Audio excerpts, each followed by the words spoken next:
આણંદ જિલ્લાના આંકલાવ તાલુકાના બિલપાડ ગામમાં આવેલ શૈક્ષણિક સંસ્થાઓની વરવી વાસ્તવિકતા.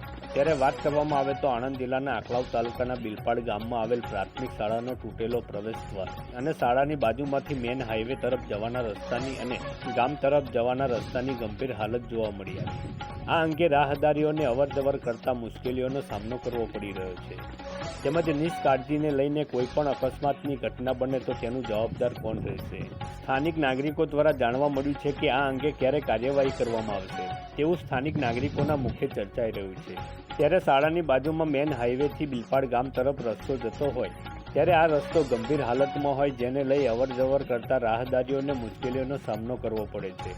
ત્યારે આ રસ્તાની તપાસ ક્યારે કરવામાં આવશે અને ક્યારે કાર્યવાહી કરવામાં આવશે તે જોવાનું રહ્યું.